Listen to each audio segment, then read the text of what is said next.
Good morning. We're going to start in about 15 seconds.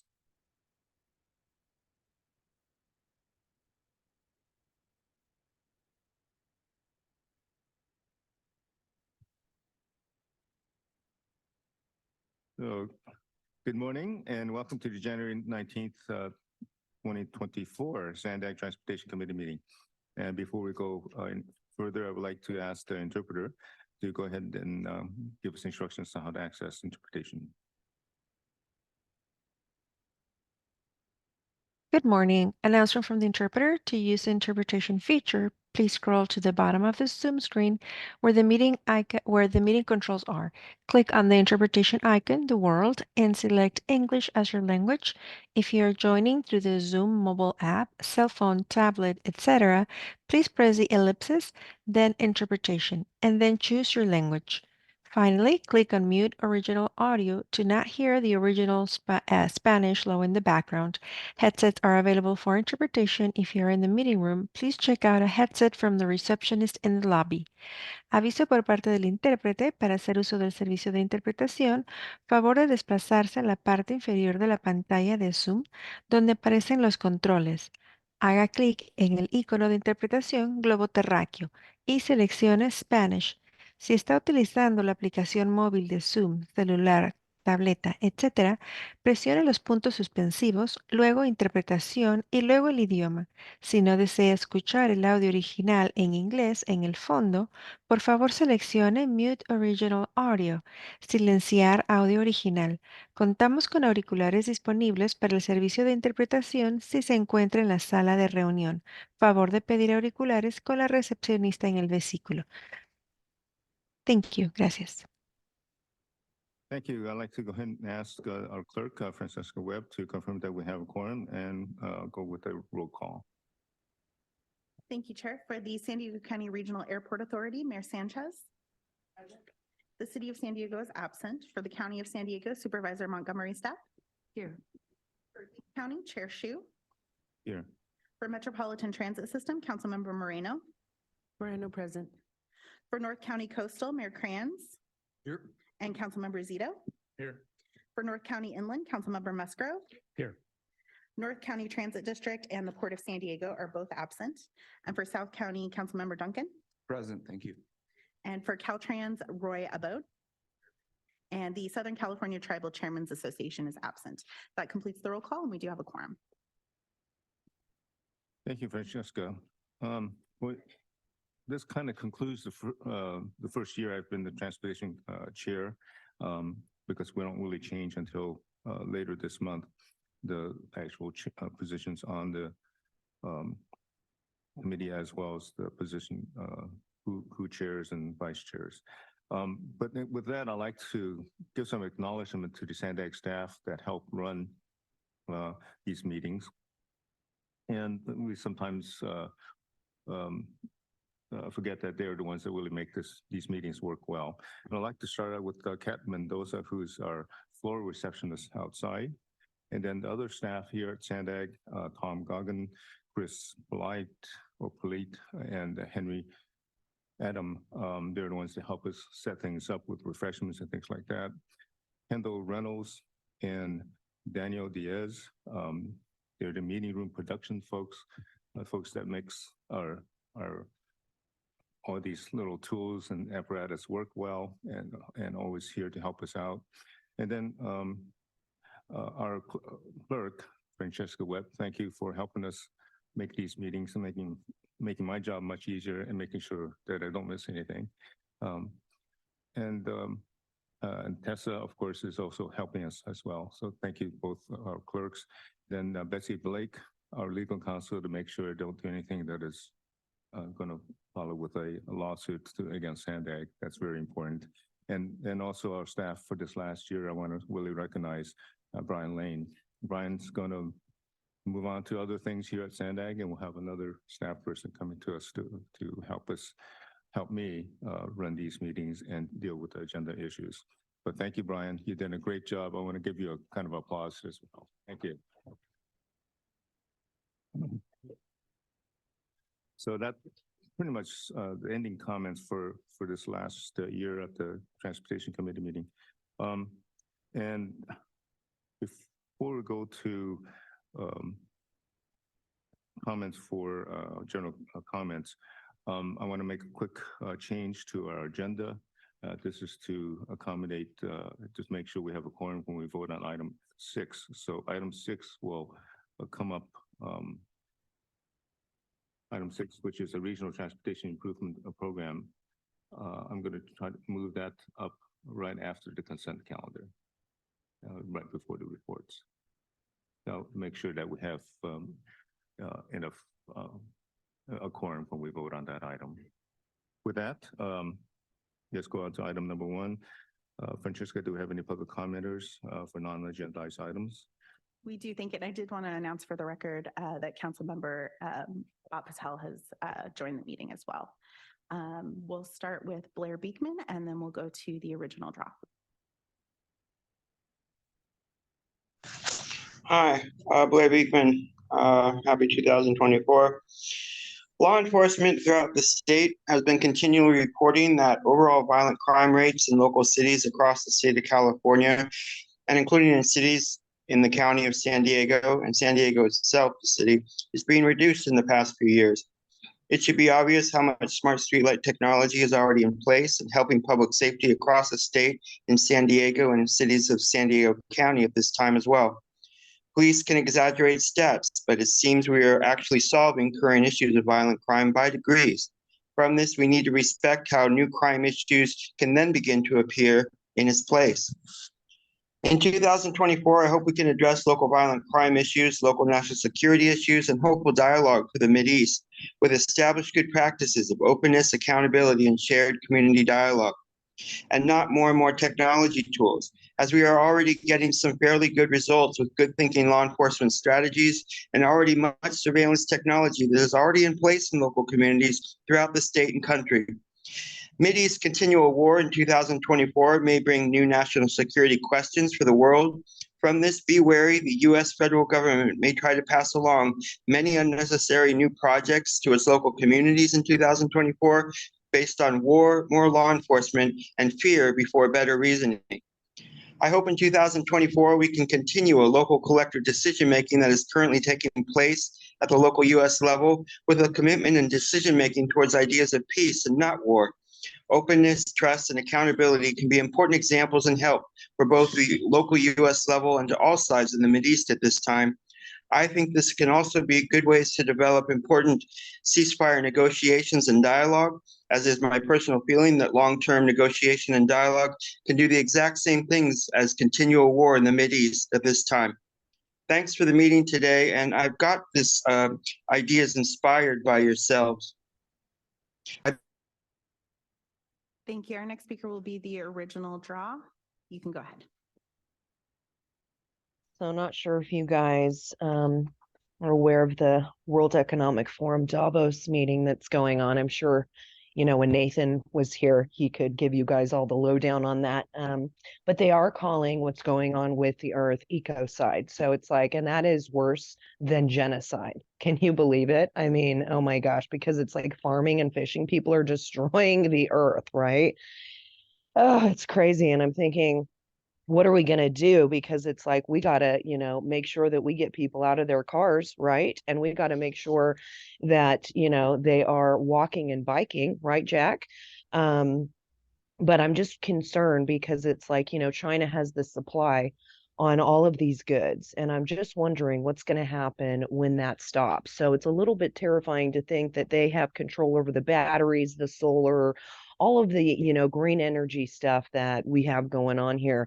And so I don't know if we need to create some, you know, factories.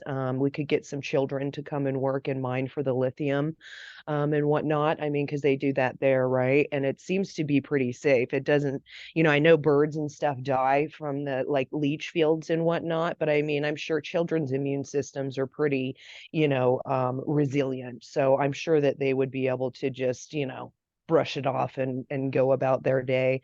But it's weird because I heard that they were saying that, you know, and this is some scientist, that CO2 doesn't cause global warming. And I was like, what? That's crazy, right? Because I mean, that's the whole agenda. I'm like, how are people telling the truth like that? But so I'm just wondering, with this stuff, because there seems to be quite a lot of freezing going on. So I'm like, man, is it global warming or is it global freezing? So I don't know if what we should be doing is maybe call it bipolar weather. That way we can cover both sides and people don't think it's a big old scam. I mean, because can you imagine if they didn't trust us?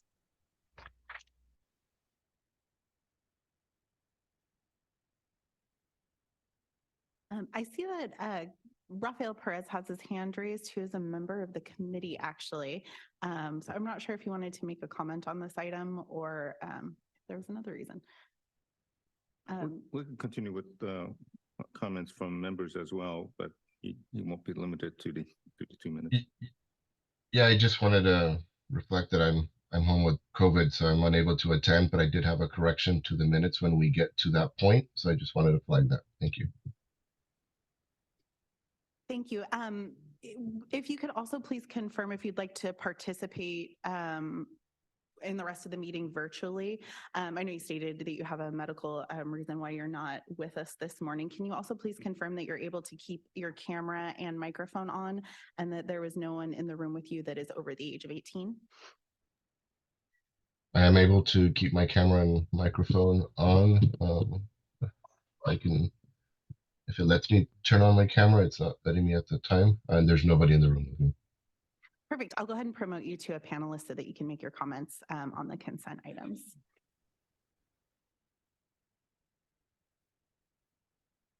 That concludes the comments on this item, Chair.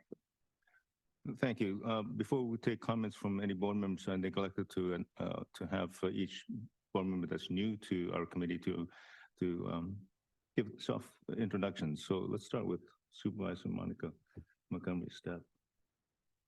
Thank you so much, Chair Shu. I am happy to be here again. It's been about 3 years, and I'm happy to serve on this committee. Looking forward to working with each and every one of you to improve the transportation conditions in the region. Thank you. Caltrans Roy, you want to introduce yourself as well? Yeah, hello, I'm Roy Bood. I'm the acting planning deputy for District 11, and I am here representing Caltrans, so thank you. Anyone else that's new to our committee that neglected to note? I also have one other housekeeping kind of item to announce. I forgot to mention earlier. Each year, each board member that gets compensated has to fill out a W-2 form. And if you want direct deposit to start, there's some paperwork as well. So please do those things for the clerk. That'll make much easier for Chair. If we already have direct deposit, do we have to do that? No, just the W-9, or if yeah, you just need the W-9, and then the direct deposit will continue if you already have it. If you want to start it though, there's some paperwork to do that. Okay. Any other comments from committee members? No. And we have Antoinette, who has a quick report. I just wanted to acknowledge Brian Lane, who's been your Transportation Committee Coordinator Liaison for a little over a year now, and this is his last meeting. We'll have a new coordinator starting next month, but wanted to really thank Brian for all of the hard work that he's done getting the agendas together, communicating with all of you, briefing our chair. It's been a real pleasure working with you, Brian. Thank you for your service. Thank you.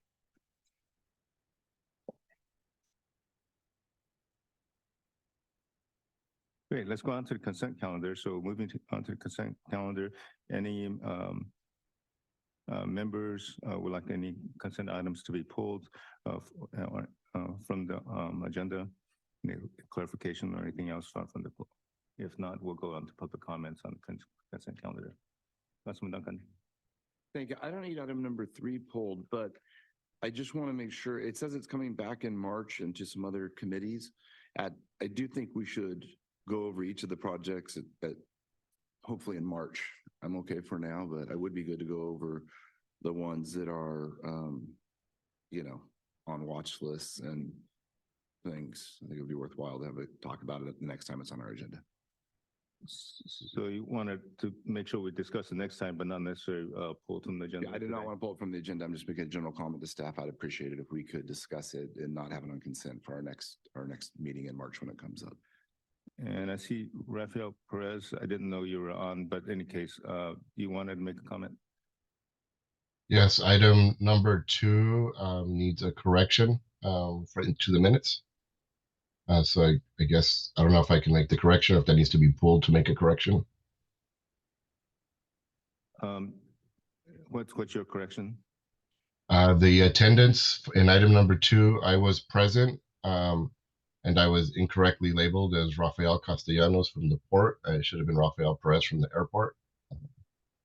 Throughout the whole minutes, it was incorrect. You can verify with the YouTube footage for attendance. I remember that, Rafael. So sorry for that error. Do we need to pull the item if we make that correction and move forward to consent? No, it can be done by unanimous consent and reflected. Okay, if we can have unanimous consent on that correction, that's fine. Any other items on the consent calendar to be pulled? If not, let's see if we have any public comments on consent calendar. Clerk, do we have any public comments on consent calendar? Yes, we do have 2 members of the public who would like to speak. The original draw, you can go ahead, and that will be followed by Blair. So since we want to have like a famine coming in, right? This is the whole UN plan, the freight transition to electric. That's smart, but what I was thinking of to like really get things to kind of slow down a lot quicker, because I mean, why waste all this time, just trying to implement stuff? I mean, because we could create natural disasters to just really get people into their 15-minute city. I mean, look at what they did in Lahaina, right? I mean, they burned down the whole town just so they could take the people's property. And I mean, since we're working on things like that, we should just be doing that. And then I thought, just to get the cross-border region moving slower, again, we could bring in children and we could have them be, like just tie up some, like wheelbarrows or something like that and have them transport the goods, because then it'll take a little while longer. Let's go on to the next speaker. Blair Beekman, you can go ahead.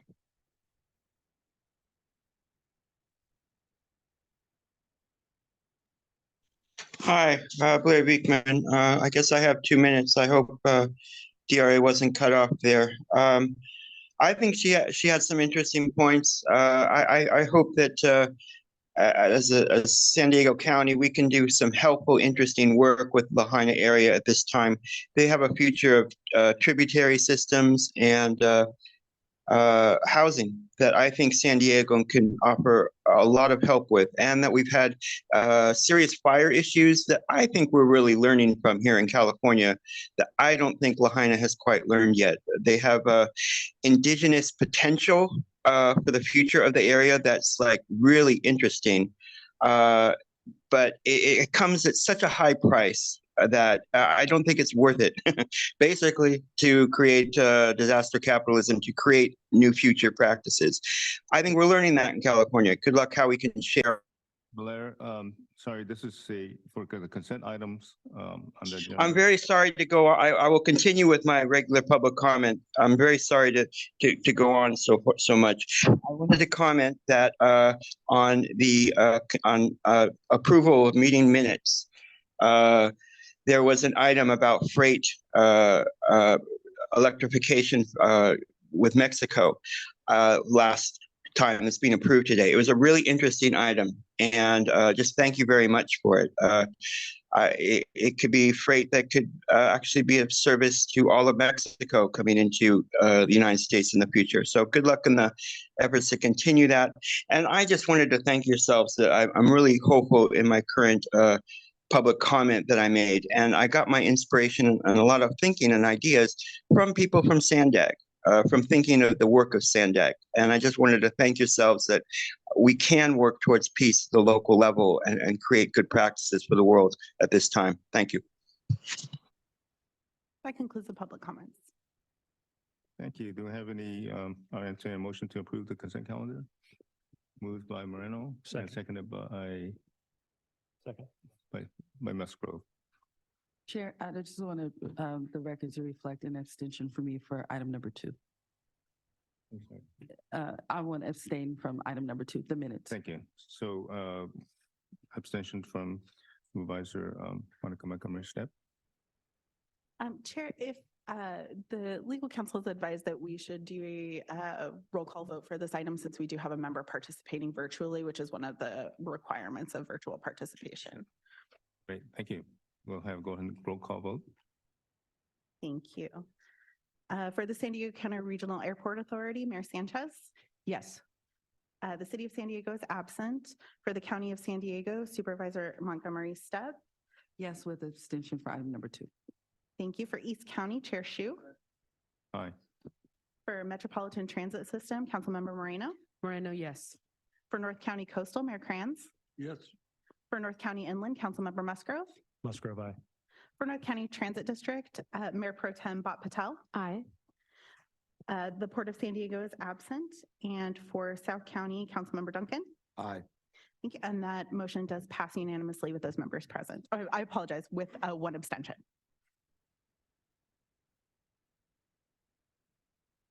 Just so the record is clear, it's 1 abstention for 1 item, not the entire, okay. Oh, my apologies.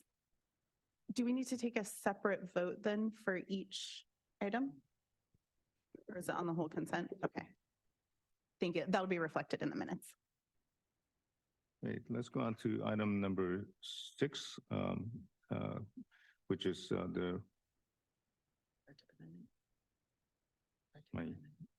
which is our type of amendment. And I don't see that is something. Yeah, but it's not on my. Thank you, Chair, and good morning, Transportation Committee members. Item 6 is amendment number 9 to the 2023 Regional Transportation Improvement Program, or RTIP. The 2023 RTIP was approved by the SANDAG Board of Directors on September 23rd, 2022, and it is a 5-year program of proposed major transportation projects in the San Diego region that covers fiscal years 2023 through 2027. Amendment number 9 is a regular quarterly formal RTIP amendment that's being processed to implement changes to the FY 2024 SANDAG program budget, as well as some programming changes that were submitted by local agencies. Attachment 2 is the summary of changes report that shows the prior and revised project costs, the cost difference, and the % change for each project. In attachment 3, you will find more detail on the proposed changes in Amendment 9. Attachment 4, tables 3A through 3C provide a financial summary for the RTIP and for the amendment. Attachment 5 shows any changes that were made during the public comment period. Attachment 6 is the federal requirements analysis for RTIP amendment number 9. And then attachment number 7 is a listing of tribal transportation projects that has been included for information only. On January 10th, the Transnet Independent Taxpayer Oversight Committee, or ITOC, reviewed the proposed amendment, focusing their review on the Transnet-funded projects. No comments were received. The Transportation Committee is asked to adopt Resolution 2024-14, approving amendment number 9 to the 2023 Regional Transportation Improvement Program. And that concludes my report. I'm happy to take any questions. Thank you, Richard. Sorry, I didn't introduce you when we got started. Francesca, do we have any public comments? Yes, we do. The original draw. You can go ahead. You need to give me my piece, Jack, because you can't shut me up like that. Doesn't matter if you want to hear it or not. That's a violation of not only the Brown Act, but the United States and the California Constitution. It's also a federal offense, 18 U.S.C. 242. It's a deprivation of rights under the color of law, and you don't have the authority to do that. So doesn't matter. You shouldn't be doing it to Blair either. If you don't like what we're saying, that is your problem. You're not there to have the authority over the people. You actually work for the people. So when they come and redress anything, it doesn't matter if it's a satire, if it's true or not. You can't sit there and dictate what free speech is. And you know that. And I'm not going to warn you again before I go after the entire board and make sure that you guys don't do that. You should be respecting the people. We pay you to be there. We don't get paid to be here. And we have the right to say anything that we want, whether it be against you, for you, against the agenda, or for it. And we can cuss and use whatever kind of language that we want. So you guys aren't the arbiters of free speech, and you need to quit acting like it. Now, this 2023 regional plan, everything that you guys are doing is not going to be improving any kind of transportation. Everything that you're doing is in line with getting us out of our cars into a 15-minute city, which is what the UN, the World Economic Forum, the China, the World Health Organization are all planning. And you guys are all in bed with them. And this has nothing to do with any kind of improvements. You're actually taking away people's ability to travel freely, which is also a violation of our rights under the color of law. And under 18 USC 242, it's a federal offense. Like I said, it's a felony, and it comes with 10 years of prison for every count. And you guys think that you're outside of the law, but you're not. And you need to quit acting like you have all this authority that you seemingly don't have from the people. We are above you. You work for the people. We are your boss. So quit acting like you're ours. Our next speaker will be Blair Beekman, and Blair Beekman will be our final speaker on this item. Hi, Blair Beekman. Thanks for the words of DRA. Yeah, when I do sometimes go a little bit off topic, it is with the intention kind of within what is being talked about. So good luck how we can work on this issue together. And I just wanted to offer that for DRA's words, what I'm trying to learn in the process is, as we are using UN ideas often in our local government decision-making and process, we don't have to take their resolutions and ideas to the letter. I think the work I do with tech accountability, an important purpose of it is for local communities to come up with their own decisions about how to move forward with practices. And so I hope that in all these plans and projects that you're talking about today, and that may have UN initial starting points, that I think, like with tech accountability that has the original UN ideas, we have a purpose at the local level. Its purpose for tech accountability anyway is for local communities to come up with their own thinking and process. And that means taking the advice and ideas from people like DRA, who's upset about how things are developing in certain ways. And that as local communities, we can take that in and make adjustments and make a process more of a whole community process, as each community sees how they can work through practices. So good luck how we do that here with our projects here in San Diego. And I'm for a greener, healthier future, a sustainable future. Good luck in our efforts to do that. That does take in a lot of voices from the everyday community. Thank you. That concludes the public comments on this item. Thank you. Do we have any comments or questions? Yes, Councilmember Moreno. Thank you for the presentation. I was really confused by this item. I understand that there are amendments, but if you could speak a little bit more at length in regards to item DI 1 and 2. I see that there's $100 million of transit and inner city rail capital program funds programmed on the San Diego Lagoon double track and platform.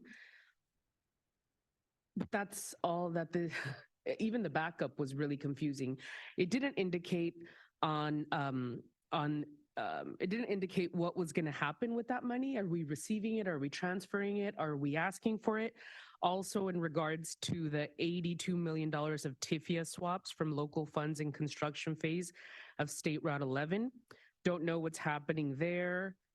It was just really vague, the backup information. And as I stated, I don't know what you're asking us to do. You just simply put numbers there. So there must be something I'm missing. And if I'm missing it, the general public is missing it as well. And I have an issue with that. I understand that. Thank you for your comments.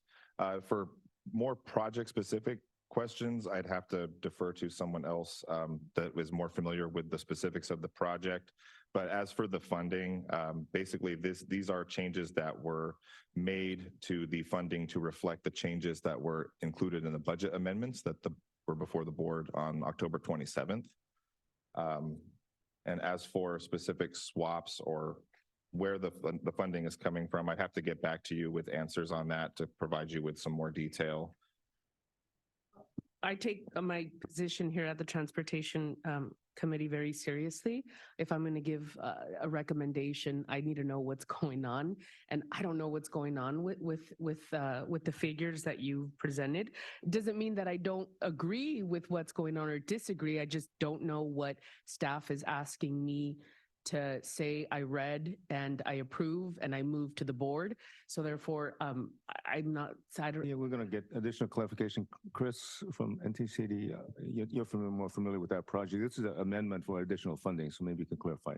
Yeah, correct. Thanks, Chair Shu, and thank you very much for the question, Board Member Moreno. So the $100 million is a grant that NCTD and SANDAG received from the state of California to further the San Diego Phase 2 double track project. It is NCTD's highest priority project. So the project includes a bridge replacement of the 107-year-old wood trestle bridge that sits in brackish water. I love saying that as we promote the project. Also double tracks and creates a platform at the fairgrounds. Total project cost is now $252 million. The $100 million that we received this from the state is the first tranche. We have grant requests in with the state and with the federal government for the remaining funding for that project. Well, that sounds amazing, and the report should have added some substance to this, to the backup information. Obviously, there's no way I don't support what you just mentioned, and I'm glad we got the clarification on the record. But I think it would behoove us and it would behoove staff to just write. I'm not even a write up. Just if we would have, if the document would have said, receive grant from X, Y, and Z. I think that would have been, or accept grant from X, Y, and Z. That would have been enough. Regarding the $82 million of TIFIA swapped from local funds in construction phase of State Route 11, can somebody speak to that? Just so we have it on the record. And obviously this speaks to the fact that this information isn't included in the report, and we are reading the reports and making sure that what we approve, we know what we're approving, right? I mean, for me, it's important. Good morning. Maria's the project manager for that project, so. Yes, Maria Rodriguez Molina, project manager. So the amount for TIFIA is still in flux. We don't know exactly how much money will be from TIFIA and how much money will be from the bonds. We're still working out the financial strategy. What was not maybe explained clearly is that the budget, the cost of the project is going up, and you see a 5% increase. And it's because the more we delay beginning of construction, escalation keeps going up, and we're just trying to update the overall cost of the project. But that amount between TIFIA and bonds, it's not fully determined yet.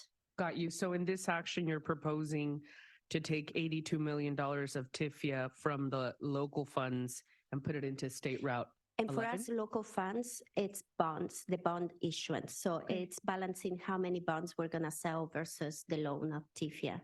But we still haven't made the final determination. We're working with our CEO. That's fine and commendable. It's just not clear, you know? So that's what I'm hearing, $82 million of TIFIA from local funds to State Route 11. Yes, but again, the financial strategy is not finalized, so you might see in the future. If That's fine. Yeah. But what we have before us is just that. Just that. I understand that. And an increase of budget of 5%. Okay. And like I said, I understand that budgets are changing, especially in the city of San Diego. Inflation is real. We're seeing it in every single capital improvement project in the city. I would just ask, thank you for that. Thank you for clarifying both. I would just ask staff just to add a little bit of substance, a little bit of meat to this, just so we know clearly what we're approving. But with that, I'm happy to make a motion to move staff's recommendation. Second. So it's been moved by Moreno, seconded by Brad Patel. Any other discussion? And Supervisor, you want to come on? Thank you so much, Chair. Just quickly in the report, the staff summary, I guess, also mentions that this amendment reflects the addition of 9 new projects and 3 deleted projects. And I know that there are 2 high dollar main projects that we just briefly discussed. But I know it's in here. Can you point me to in the back of material where it irons out what those new projects are? In attachment 2, the summary of changes report beginning on the second page of the 6 pages. The first one, Cal 620, is I believe that's a state program. It's a new Protect program. That's a new Caltrans project. And then we also have, I've included in the change description where I've indicated where there's a new project being added. SAN 308 is a new one, the Purple Line Alternatives Analysis, which was included in the budget amendments. Can I ask what agenda page we're talking about right now? That's super helpful when we have, hundreds of pages. If we just say what agenda page we're looking at, because I did get lost for a minute. Yeah. 52, okay, I was on 252. 256. All right, thank you. No, it's okay. Is there, I see very clearly, that the total programmed before, total programmed revised. I don't see where the new projects are reflected as new in the chart. If you look in the far right column, the change description for the new projects, Okay. I've indicated new project or Okay. for example, 620, the new Protect project. But I understand there's probably more to be desired here that we could incorporate in future amendments to provide some more detail on those new projects, or maybe when more it's- highlighting or something. Right, when it's in the report up at the top, if it reflects the addition of 9 new projects, then listing those would be helpful. Okay. Okay, thank you so much. Any other comments from board members? And Grants?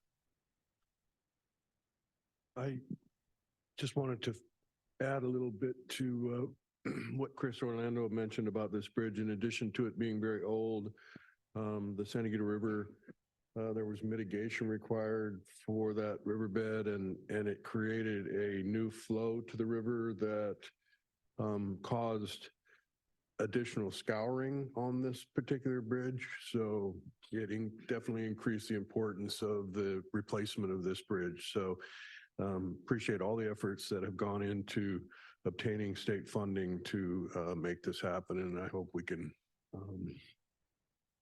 obtain the rest of the grant money to complete this project.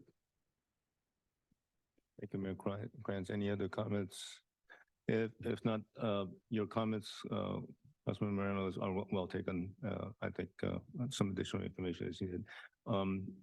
These couple of these projects are ones I'm somewhat familiar with since we covered them on the regular board meeting and how we got additional funding for it.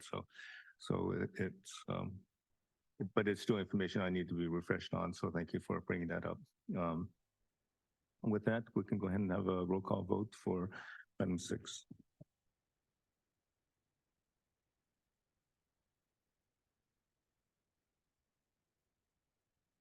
Thank you, Chair. Sorry, my apologies. Yes. I was looking at the Inland Rail Trail project. I have a question for staff. That phase 3 is funded, and that's through Vista. Phase 4 is Oceanside. Is there an anticipated date? Right now, there's no funding identified for that. Is there an anticipated date for that? I don't have that answer myself, but I can get back to you, or unless there's someone online All who right, can thank chime you. in.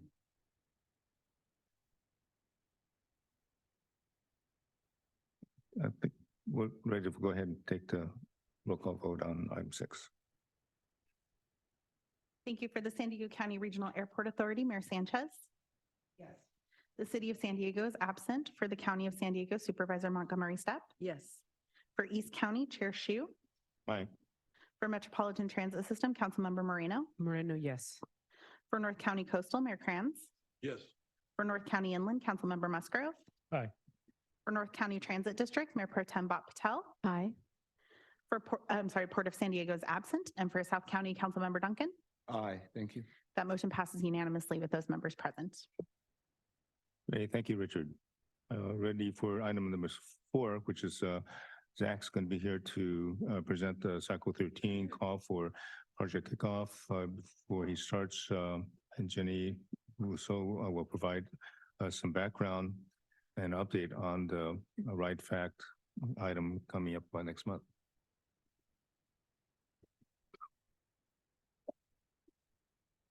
There we go.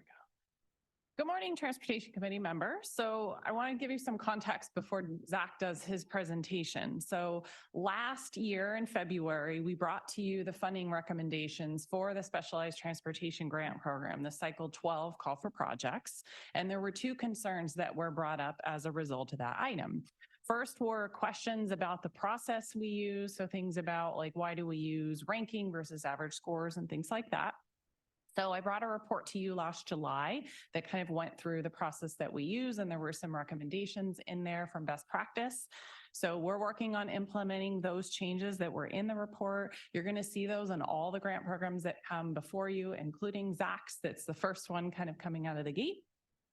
And then the second item was to identify funding for the Ride Fact program that's provided by our CTSA FACT. So we brought some options to you at your meeting in October, and we were directed to come back, work with FACT and work with the transit operators to try and find a solution that everyone could kind of agree to. And just wanted to give you a quick update. We've been working on this with FACT, with the operators, and we're bringing all of that content back here. We're going to have a panel discussion to really provide some really good context and hopefully, let you know what this whole environment looks like and where you can pull from and who that impacts. So that's all coming to you next month at your February meeting. So there wasn't any mention of it in his report because we haven't had that discussion yet. So we just wanted to let you know that that's coming. So today's item is to introduce the next call for projects and to get your input on the criteria. If you remember on the process, we do that twice. So we bring kind of some initial information to you. We come back later with the sort of draft proposed call for projects, which has the criteria, the funding amounts for the applicant, all those sorts of things that are in the proposed program. So that's going to come back in May. Today is just to kickstart that discussion. He's going to provide you some background of some literature review and things that we're looking for. So we're asking for input, anything that you have thought of or that you're interested in that we can take back and help kind of work on this draft. So that's the intent of what we're doing today. And I will turn things over to Zach to get us started on the presentation. Great. Thank you so much, Jenny. And again, good morning, Chair and members of the Transportation Committee. As one of the program managers of the Specialized Transportation Grant Program, or STGP, I am here to introduce the call for projects for Cycle 13. So one of the TC's responsibilities, as Jenny mentioned, is to provide input on the criteria used to select proposed STGP grants. The purpose of this item is to give you information you can use to help the region identify the criteria that best meets its needs. Today, I'll provide an overview of the SDGP and the Cycle 13 call for projects, review the evaluation criteria used in the prior cycle, describe what other regions are doing, highlight initial stakeholder feedback that we've received, and discuss next steps.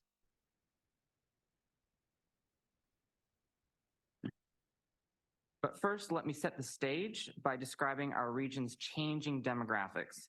According to data from the American Community Survey, about 11% of the region's total civilian non-institutionalized population was estimated to be disabled in 2021, or about 333,000 people. Additionally, SANDAG estimates that 16% of the region's population, or about 519,000 people, were 65 and older in 2022.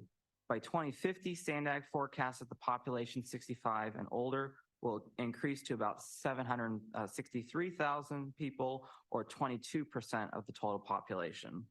So as the older adult population is expected to increase by 47% by 2050, SANDAG and other agencies have an opportunity to address the changing specialized transportation needs of the region. So it is against this backdrop that specialized transportation becomes even more important for our region. So what is it?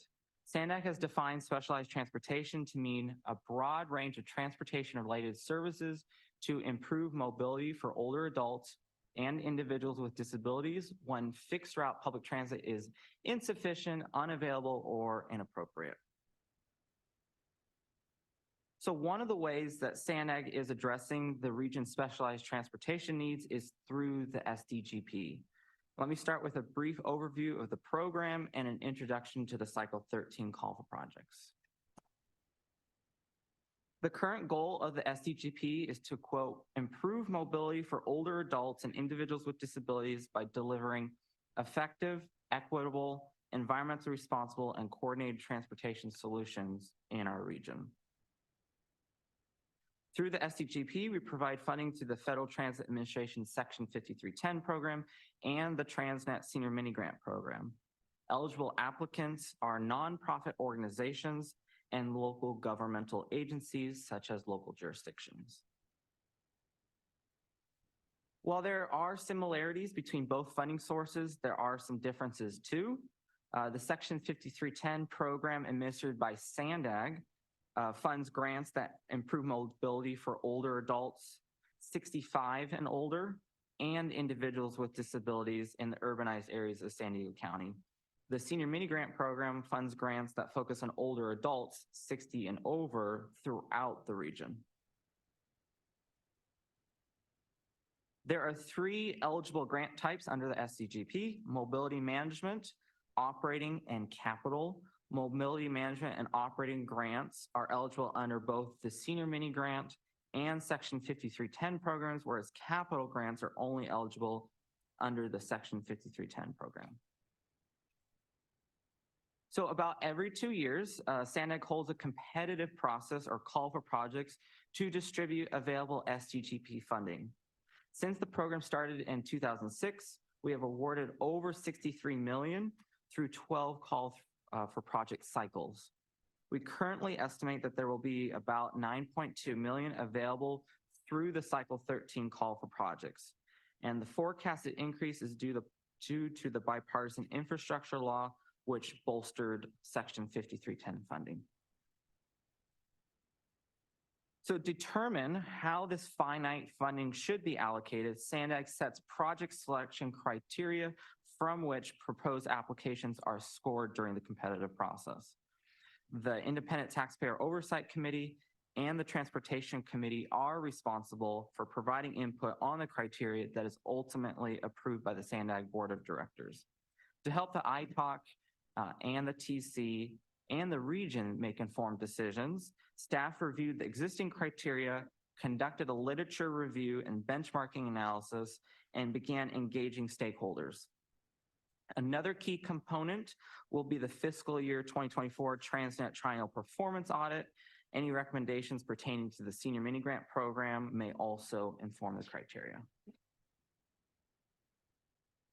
So let's start with the existing criteria, which is from the SDGP Cycle 12 call for projects, the prior cycle.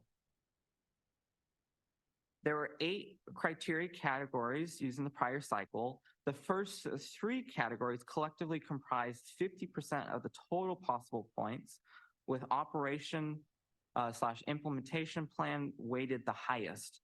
Details on these criteria are available on the SDGP webpage and are linked in your agenda packet.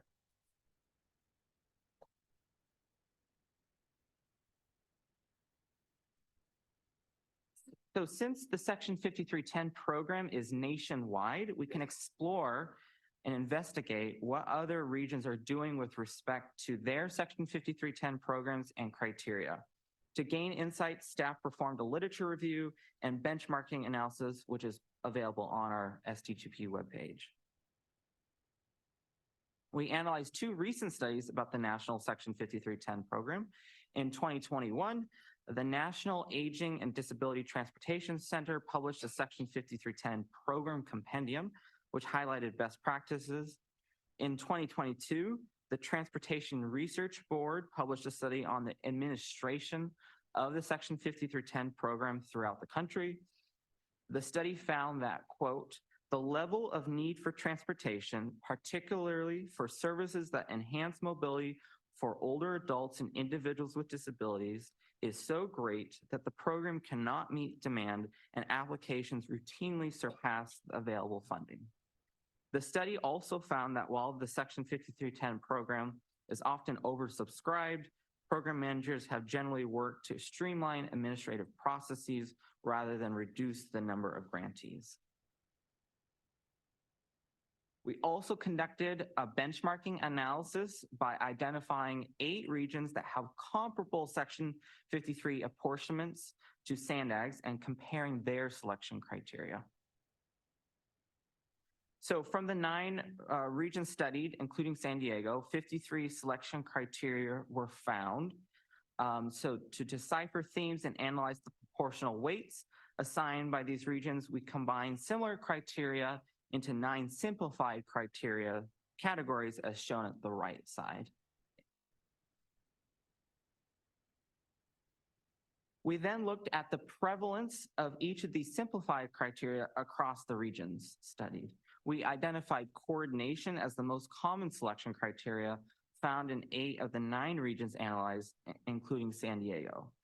So for most of these regions, coordination encompassed how proposed Section 5310 projects would align with a locally developed coordinated plan, which is a federal eligibility requirement of the Section 5310 program. And for some of these regions as well, coordination encompassed how applicants would collaborate with other agencies to reduce duplication of service. Overall, we found that the themes of the Cycle 12 criteria were consistent with those of the 8 other regions studied.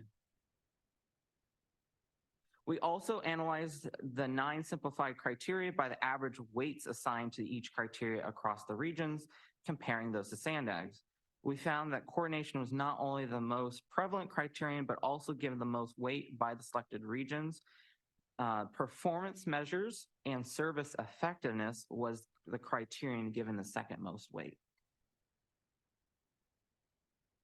So another critical component is stakeholder feedback to make sure any selection criteria respond to the region's needs. So to initiate the Cycle 13 call, staff began engaging stakeholders in October of 2023.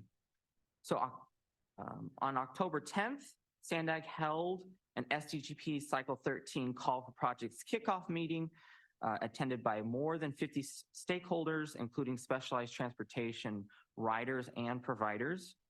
Following the kickoff meeting, staff presented to the SANDAG Mobility Working Group, the SANDAG Social Equity Working Group, and 3 other regional stakeholder groups focused on specialized transportation.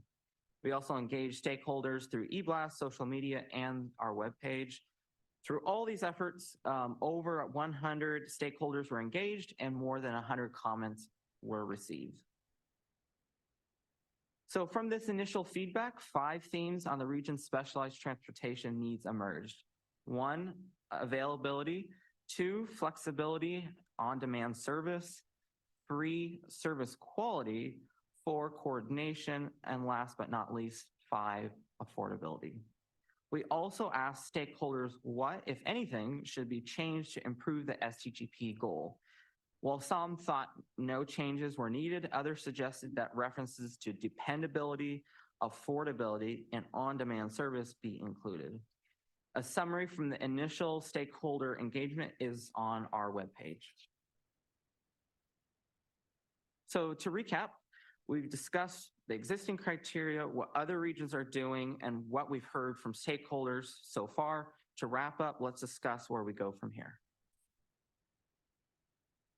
Following this meeting, we plan to hold the Cycle 13 Call for Projects workshop on February 7th to focus specifically on the selection criteria and gather further stakeholder input.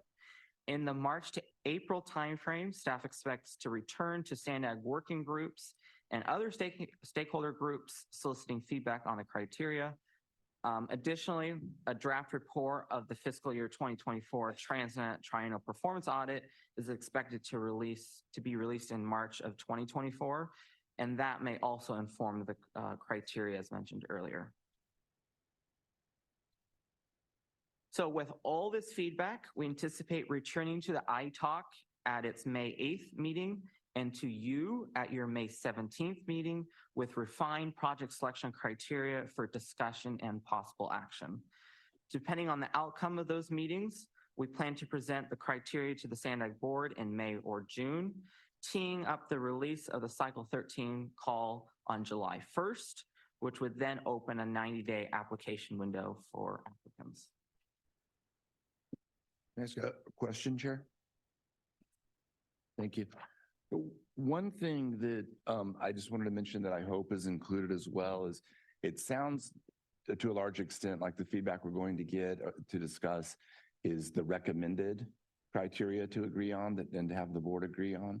But with that, I would like to know also within that recommendations for what's best practices are recommended out of the feedback is also what legal options do we have?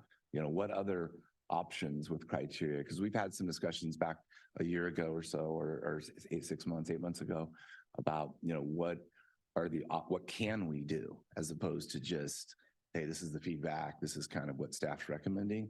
As the ultimate decision makers or the board as the ultimate decision makers on what we should do, I'd like to know, you know, some of the boundaries if there are restraints outside of that. Thank you. Sure. Mr. Chair. Yes. Can I? Mayor Sanchez. Thank you. I appreciate the presentation. And when I looked at it, I thought need and equity, which was the fourth one on the list in terms of the criteria, the highest criteria. And I'm wondering, it seemed like there were over 100, that's all you had, over 100 plus folks who had been involved so far. And my concern is that regionally, those criteria, there may be more weight on one criteria over another based on the regional needs. Like, for example, the metropolitan area for San Diego, there's a lot more options for public transportation. But say other urban areas like in North County, there's a lot less options for transportation. So maybe at that point, it's not coordination as much as it is a need and equity. So, and I'm from North County, but I'm sure the same thing is probably in the East County. So my concern is that we are looking at this as if it's one place that has the same options, the same kind of needs. And then we're going to focus mostly on coordination, like where are those gaps, right? Versus some areas like North County, which hardly ever qualifies for some of these programs. It's a true need.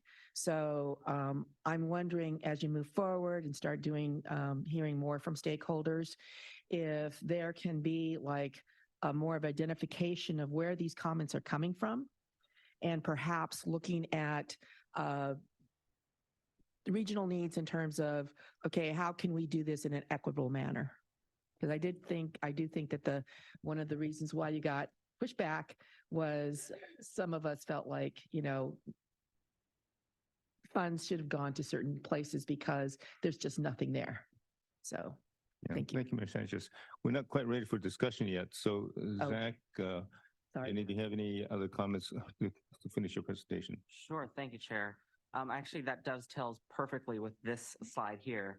I'll note that SANDAG plans to conduct a regional specialized transportation needs assessment in fiscal year 2025. This assessment, which responds to prior iTalk member comments, would identify how many older adults and individuals with disabilities need specialized transportation services, where they live, and where they need to go. For example, the map on the left is from our 2020 SANDAG coordinated plan and shows where older adults live in the region. Through this assessment, we could transform this into a map that shows their travel patterns and critical connections, and that would address some of the data gaps that we have currently. So while the assessment results would not be available for the Cycle 13 call, they could inform subsequent calls for projects. Right, and as a member of the baby boomers of the 50s, that number's going up. So, right. Yeah.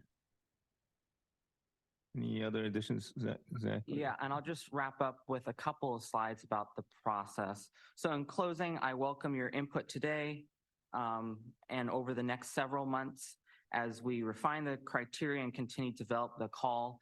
I will also note that staff presented this item to the ITALK at its January 10th meeting. ITALK members suggested that staff explore how to include service quality in the Cycle 13 criteria such as reliability and user friendliness. Additionally, an ITALK member recommended that the weight of performance monitoring, reporting, and outcomes criterion increase from what is now 10% to about 20%. Again, I welcome your feedback on possible refinements to the criteria.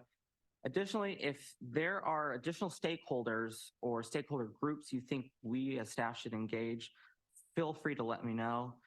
If you or staff would like to attend the February 7th workshop, please register or reach out to me. I also encourage you to reach out if you have any other questions or follow-up after this meeting. So with that, I'll conclude my report and I'll turn it back to you, Chair. Thank you. Let's go ahead and take public comments now, Francesca. Thank you. Our first speaker will be Blair Beekman, followed by the original draw. You can go ahead. Hi, Blair Beekman. Thanks for this item. I think we're trying to learn important lessons at SANDAG about the future of things like ride-sharing programs.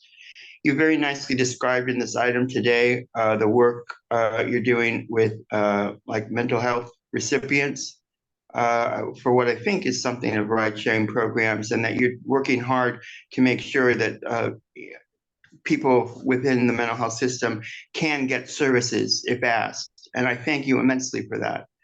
A real good luck in the balance you're trying to build for the future of rideshare. It can serve a lot of people. You're trying to return to kind of your beginning basic philosophy and make sure that house is in order. Thank you. Good luck in those efforts, and from there, hopefully we can return to an even greater potential for the future of rideshare. So good luck in what you're doing right now to consolidate and really understand a really good beginning rideshare program that you've developed. And you've spoken here today how you're continuing to develop it and doing some really good things. And thank you. Other than that, thanks for this item. Thank you. Our next speaker will be the original draw, followed by Felix Lafuente. So I don't really understand when you're, always just engaging with stakeholders. I understand that they're the ones bringing these projects forward, but, you just mentioned that there's data gaps and you need to assess more and identify, the older adults, and so that you can bring them into the mix, but you're not doing that until 2025. So I don't really understand that, because they're the ones that are going to be the ones benefiting from this. And, we always worry about getting money into the hands of these, nonprofits and all of that. And then I'm wondering, is this still something that these people are going to have to pay a pretty penny for? So is it going to be a money-making opportunity for people? Obviously, that's what happens with nonprofits. They always make a profit. But you should be engaging with the people that are actually the stakeholders. That's why I hate when you guys use those words, because you act like the people aren't stakeholders in everything that goes on. And as somebody who was paralyzed for 8 years and in need of something like this, I'm wondering, if you're not engaging with them just to get the data that you need, and you'll allow for gaps, and are you going to figure out, what they need by talking to them? There's so many people in the community, and a lot of times when you go out and engage with them, you'll get only like a few hundred people. And so if you have, hundreds of thousands of people that could potentially benefit from this, and you'll go ask, like we'll talk to people that ride transit to get their input. This is something that you should be asking them. And if it's something that, is available to them, is it easy for them to find? How are they able to access this kind of stuff? Is it something that they have to go out looking for, or are you engaging with them just as much as you do with the stakeholders? Because you're always looking for something like that, and you'll spend all this time going online and doing stuff. What are you doing for the people that are writing it? Our next speaker will be Lafuente, and the Our final speaker. Hello, good morning. Can you hear me? We can. Okay. I want to start by thanking Zach, Ali, Jenny, Colleen, and Naomi, along with the other staff for their hard work. Your team is helping make a huge difference for many people. And I'm also eager to see a push for sustainability in Cycle 13, hopefully including electric vehicle funding as well as electric vehicle infrastructure funding. I know that that would make a huge difference for many people and looking into the future as well. So thank you. That concludes the public comments. Thank you. Before we go to discussion, Betsy had a quick point of information. Yep, just a housekeeping matter. I wanted to make a note for the record in accordance with Government Code Section 109.5. There are a couple members of Transportation Committee that sit on the FACT board. They're non-salaried. And my understanding is the compensation that they receive is under $150 per meeting. Is that correct, Councilmember Duncan? That's my understanding, but Okay. as I was mentioning, I'm not sure if you heard me, I've already sent them an email not to issue me the stipend in the future. So Okay. it'll be zero for me. So sounds good. I just wanted to- received it once. I think it was 100, but. But in accordance with that government code section, I just wanted to put that on the record. That's it. Great, thank you. Let's go on with discussion for board members, or committee members.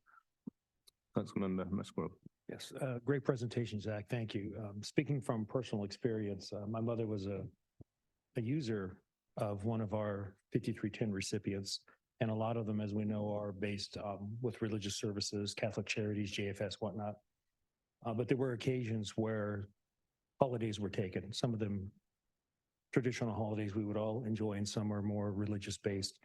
And there was never a plan in place to then afford that transportation. So I have 4 brothers and we all live in the county. There was not a problem getting my mother to her appointments, but there was never a plan B. So I would just ask that as we go through this next cycle, ensure that these recipients have a plan B. When you plan on not providing that service that is otherwise scheduled, who then will take over? Is there somebody else in place?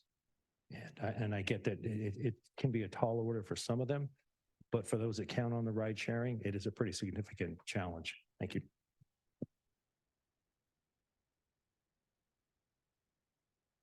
Councilmember Moreno. I just want to take the opportunity to I'm sorry, I'm hungry. To thank staff for your focus on the robust stakeholder outreach. I am confident that this outreach, as well as all the research that you've completed, is going to lead to an excellent Cycle 13 call for projects in May. So kudos to you and thank you for your work. Councilmember Zito. Yeah, thanks. And to further the thanks, I appreciate that the amount of effort and diligence that's going into this based upon the feedback that happened last year. So I appreciate that. I did have a question or two, which was one of, looking at the agenda today, I noticed, for example, agenda item 3, there was in this particular category, some agencies listed on the watch list. And can you tell me how that feeds into, if we have agencies that haven't performed or are on the watch list, how that feeds into the upcoming grant cycle? Yeah, so we have baked into the program performance adjustments. So we do monitoring visits and then they get a performance score, which then feeds into the application. And is that only that 10%? I mean, is that 10%, as I said, with that list you put up there, that only affects the 10% criteria? So on that part, it's the evaluators score the entire project. They come up with a score. And then afterwards, there's a reduction for bad performance or an enhancement for stellar performance. Okay, great. Yeah, I don't know where that's kept, but I'd like more information on how that works at some point in the future as well. And the other one, I don't know that this is a particular issue, but are there mechanisms or have you seen mechanisms in place with other agencies that prevent, for example, all the grants going to a single agency? I mean, do we have any criteria that says, okay, this agency has 5 grants, and so the first 2 are top priority, the last 3 are a lower priority and get a different weighted score? It's all over the place. There are some that have minimum and maximum. There are some that just do it based on the merits of the applications, and it's discretion of the funding agency. So it Okay. really is all over the place. Okay, and I would be interested in pursuing that a little bit, if people think there's a value and diversity of people, of services that are being provided here, and if we should be looking at something like perhaps weighting it differently depending upon how many applications are received. Thanks. And that could be something when we bring it back and we talk about how much an applicant can receive. We could adjust the program and say maybe first order is the highest ranked project from an applicant, and then maybe go back down through that list. So you kind of get there, but you're not providing all that funding to, one or over concentration. So we could bring that definitely next time around. No Kranz. Yes, I want to acknowledge the comment relating to communication with not only stakeholders, but also users of this service, and see if there's a way that we can expand that a bit. I do know that any changes to paratransit programs in particular do cause hardship for members of my community, and I'm sure everyone else's. As Councilmember Musgrove mentioned, I've got personal experience with dealing with folks that have lost their mobility for a variety of reasons. And this is a lifeline. These services are a lifeline. We have 2 transit agencies that also have paratransit services. And so, and it's frankly kind of complicated for some folks to work through it. So I think it is important that as the kind of the lead agency for a lot of stuff related to transportation, we should be working with the transit agencies and the stakeholders to do the best job possible in communicating to the potential users, so that more people are aware. That would allow the SANDAG board to perhaps figure out ways to provide greater funding to these operators. So I appreciate your this presentation seems to have taken into consideration feedback that we provided as a board previously, and I appreciate that a lot. Thank you.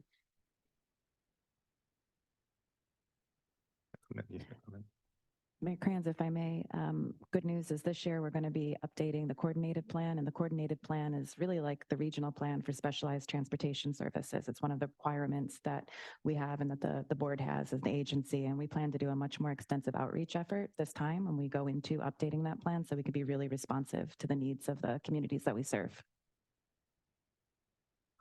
Ms. Sanchez. Thank you. And I just hope that my previous comments you will consider that, since I spoke before I should have, but these are very critical, as has been stated over and over again.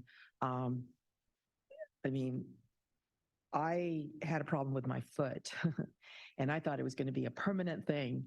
Didn't realize it was something that could be fixed. And during that short time, I just couldn't even think about getting around. And it's just debilitating. You just cannot. And if there's nothing there, and again, for communities that have less options, I'm just really wanting to emphasize the need and the equity for this and for the criteria. Thank you. Any other comments from members?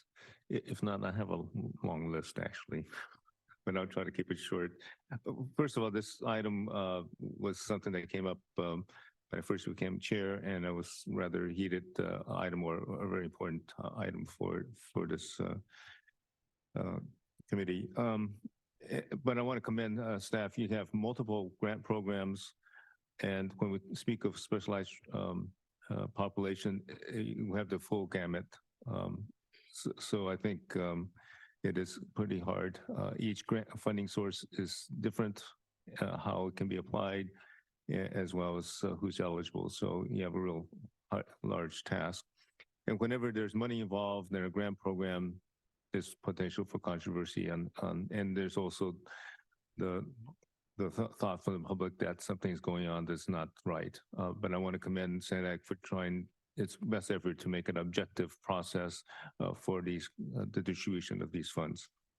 With that, I have a few quick comments to look into as we go into this process. One, there is this item that was just mentioned in terms of as we come up with funding structure, just because one grant application outscored another one by a few, small percentage points, should they receive all of their funding versus the next grant application that scored very close, but yet maybe ask for just a portion of the remaining funds that are available.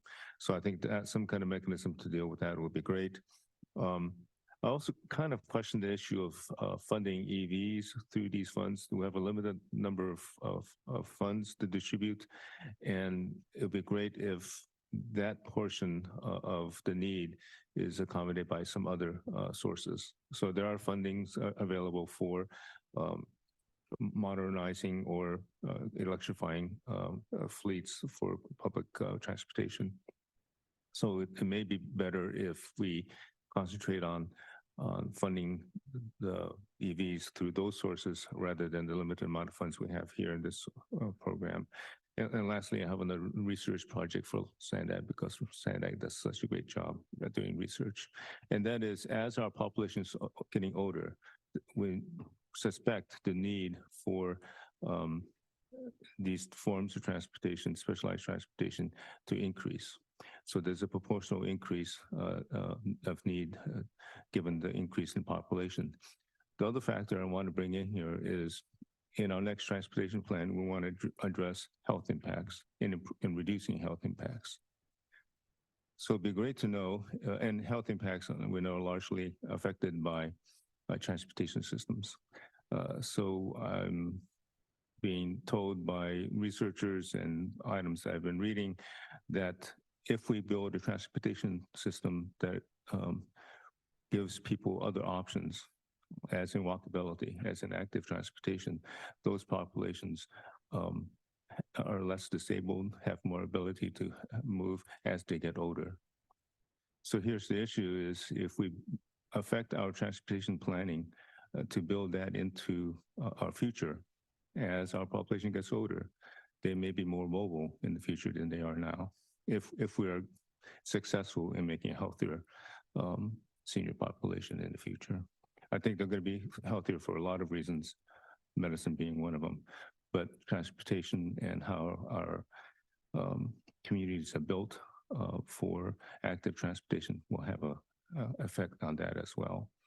That may reduce some of the need of specialized transportation because as we get older, at least that's my plan, is to continue being active and not rely on specialized transportation as I get older. With that, thank you very much. This was an informational item. So thank you, Zach and Jenny, and we have a lot of work still to do, so thank you for the report. Let's go on to item number 5. Tim is here to provide an overview of the regional value capture study.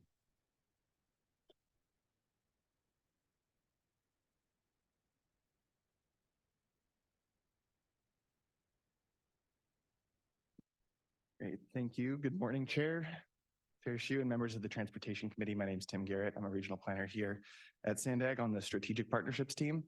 Happy to bring you this item today to the Transportation Committee after it went to the Mobility Working Group last week, as well as it went to the Sustainable Communities Working Group and Social Equity Working Group last year. So we've been getting feedback from those different groups and happy to bring it to you today. So SANDAG plays an important role in providing infrastructure and shaping the development of our region. And this brings many benefits, but it's important to consider who benefits from all of those improvements and investments. So I'll be speaking with you today about value capture, which is a concept, a set of techniques to increase how much the public benefits from these investments. So last year, SANDAG conducted a regional land value capture study as part of our housing acceleration program.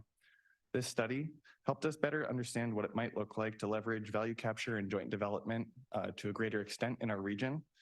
We expect that it can help to advance regional housing goals and help to implement the regional plan, but it's not something that SANDAG can do alone.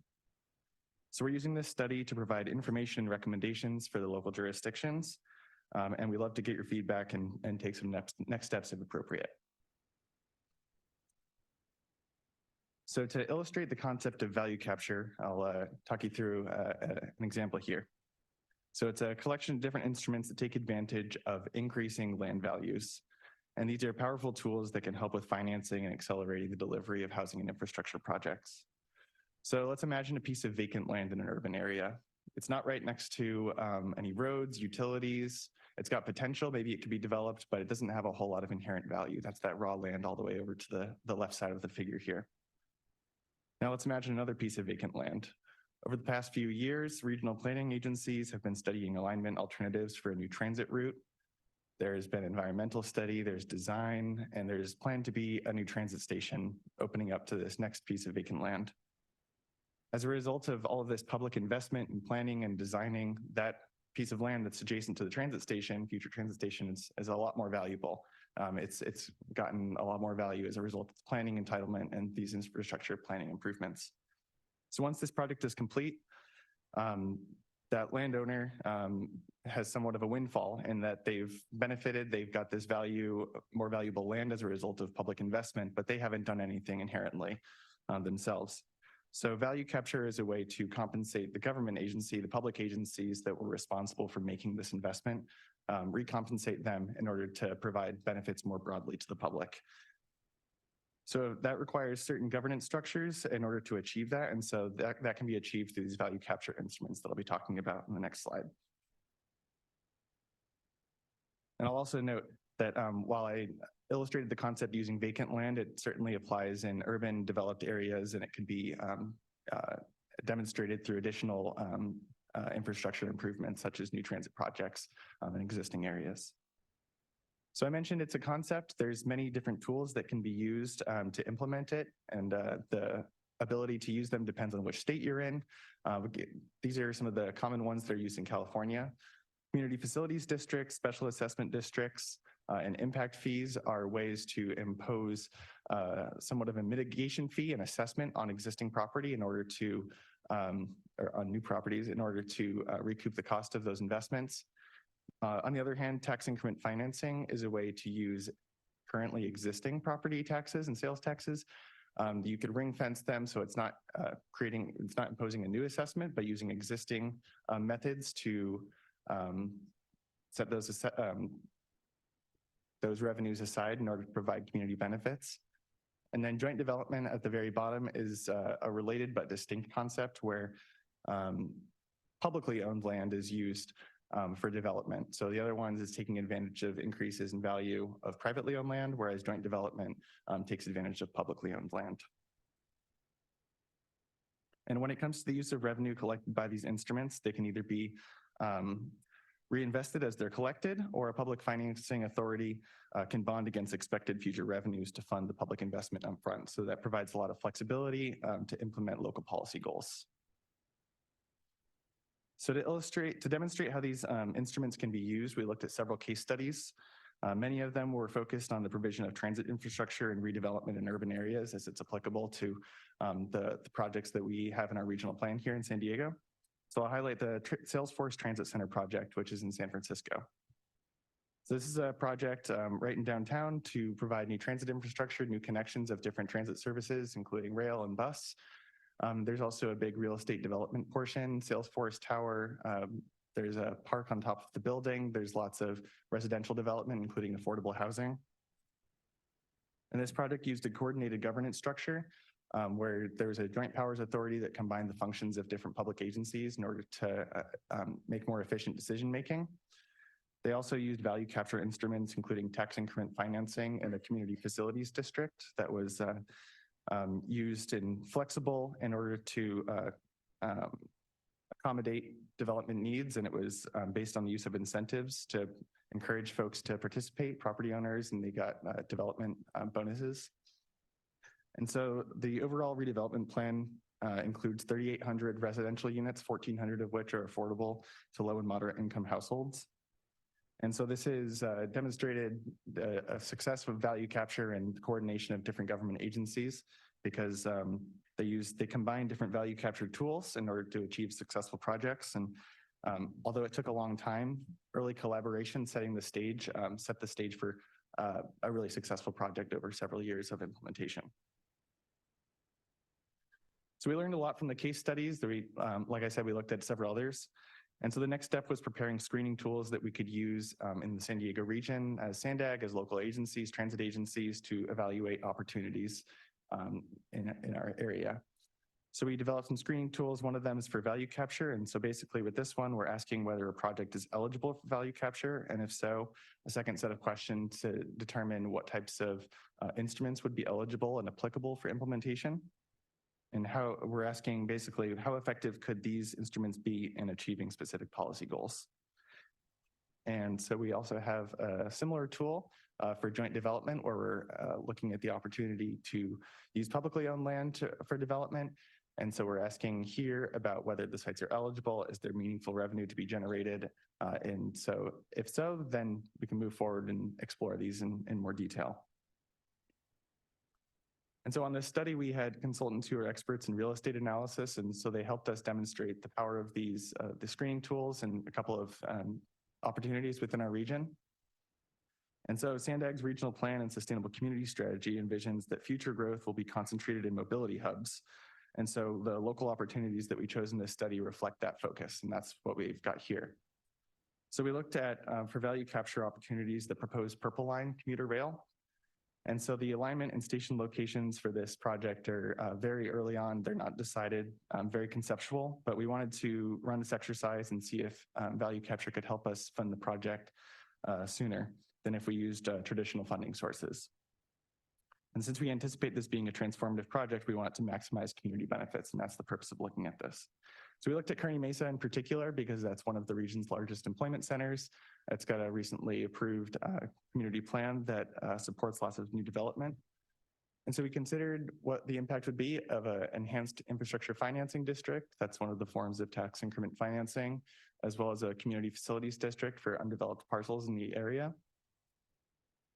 And so we analyzed what the current market looks like, what the proposed, what the anticipated development looks like, what a proposed development program and assessment could be through this community facilities district. And we determined that over 45 years, that the EIFD could generate more than $1 billion of revenue, and the community facilities district would provide more on top of that. And so the outcome here is that pursuing these strategies is feasible, and that there's a lot of potential revenue that could be used to help fund the project, either construction of the Purple Line or other community benefits in the area, such as affordable housing, local streetscape improvements, or other infrastructure needs. And then for a joint development assessment, we considered a development program at the Tecolote Road trolley station, which is on the Mid-Coast extension that opened a couple of years ago on the Blue Line. And so with the assumed build out of residential development and a certain amount of affordable units, in this case, we assumed 15% affordable to households making 80% of the area median income. We determined that the residual land value is positive for that type of development, indicating that it's feasible without public subsidy. And so this information is helpful in determining that the public agency landowner, in this case, SANDAG, and will be transferred to MTS, is getting the maximum value for that land. They're getting a good return in the sense of they're getting a good lease payment. They're able to negotiate that, but they're also providing lots of homes and good development opportunities as a transit-oriented development, which is great for transit riders. It's great for the residents, and it's part of the Morena corridor or the Tecolote, Morena corridor specific plan for this area. So that's reflected here. So considering the lessons learned from researching different instruments, case studies throughout the country, and evaluating local opportunities as examples, we developed an implementation strategy. So we've got this study, and what are the next steps? So we learned that successful implementation of value capture requires coordinated land use and transportation planning. And so it depends on different agencies within the region working together. And this starts with identifying roles and responsibilities, getting partners and stakeholders on the same page, and then articulating a regional vision. It requires coordinated implementation at the regional and local level, supported by ongoing feedback loops to share best practices among different agencies and coordination among staff. The next steps after establishing a means of regional coordination involve site-specific work, and we have an example of that with our Kearney Mesa and Tecolote Road development sites. And so the next steps are developing a business case supported by market analysis and forecasting the revenues, and then strengthening the key partnerships in order to implement this. And then finally creating the districts and constructing the infrastructure improvements that provide that value increase, then you're able to capture that to provide these benefits. And so we learned a lot from this study, and we want the tools to be useful to elected officials, local jurisdiction staff, agency staff.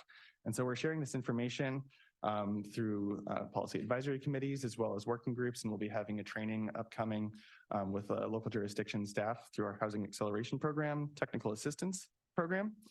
And so these, we've got the report as well as the screening tool that I mentioned. Those are available on our website. They can be downloaded and used, and we'll be talking through the jurisdiction staff how to use those in order to evaluate opportunities within the region, within their cities.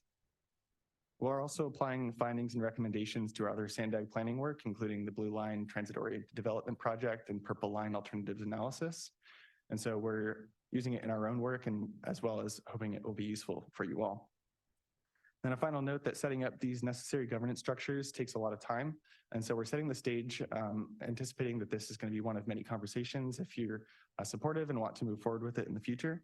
So hopefully this will be one of many conversations to come. With that, thank you for your time and welcome any questions or feedback. My contact information is here. Encourage you to follow up, and happy to take any questions today. Turn it back to the chair. Thank you. Tim, let's go on to public comment. Thank you. The original draw, you can go ahead. I don't know why you call it value capture. Should we call it land grabs?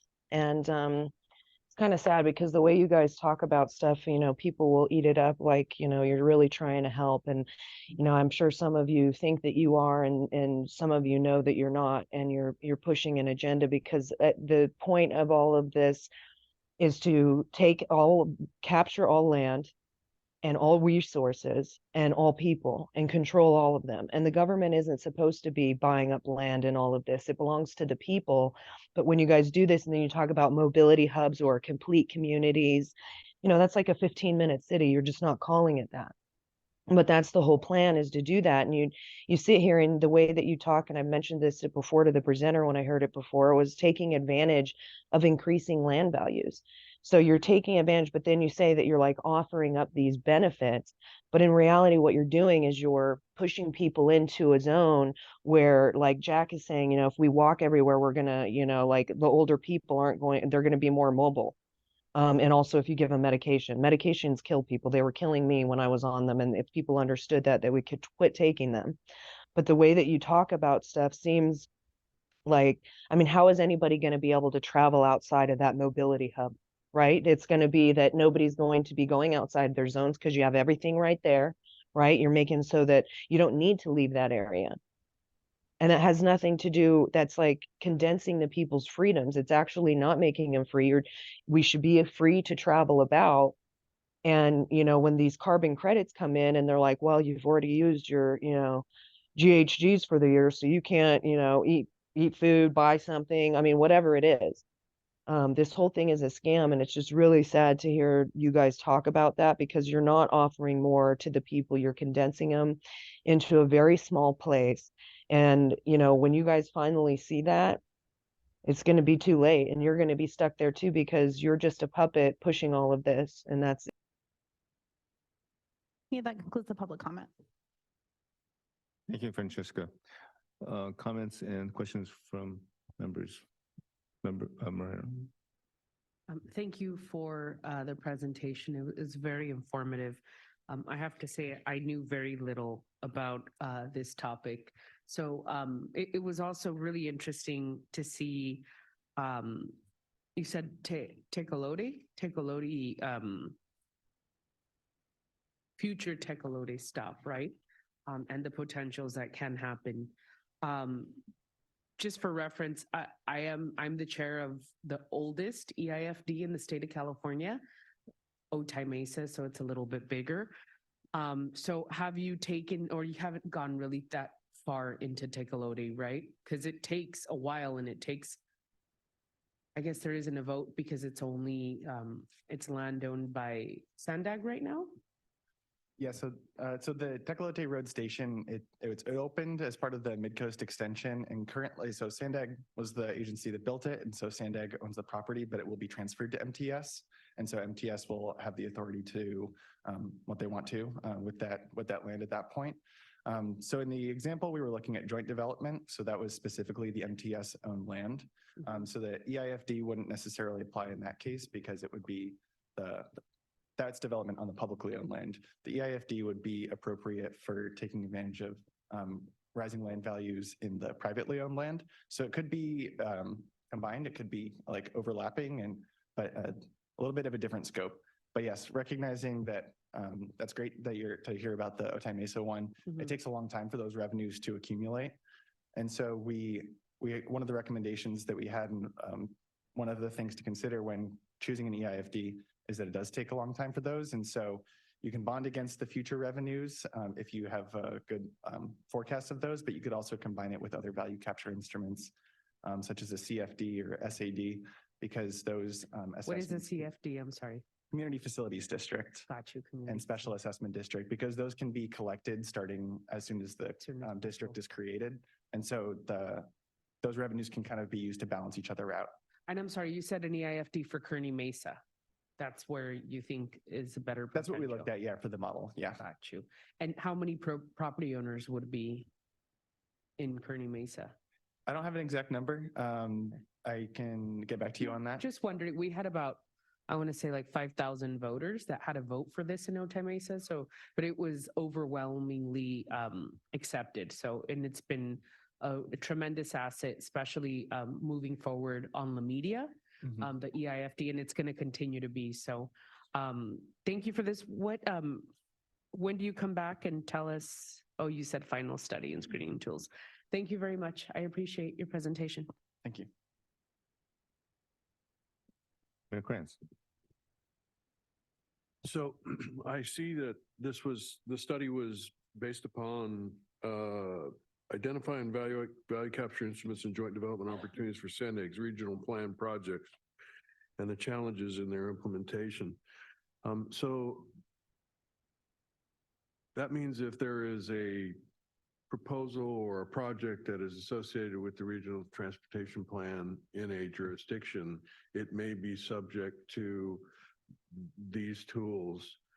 What role does the local jurisdiction play in that process? If the local jurisdiction opposes using any of these tools, is that something that will cause problem? Mayor Kranz, there's no requirement for anybody to do anything. This is a tool that we're providing to local jurisdictions to use, the transit operators to use if they so choose, but there's absolutely no requirement to do so. And it certainly could be used for other projects that are not in regional plan, but local projects that you want to consider as well. So let's look at the flip side of that coin, which is a jurisdiction is interested in pursuing this.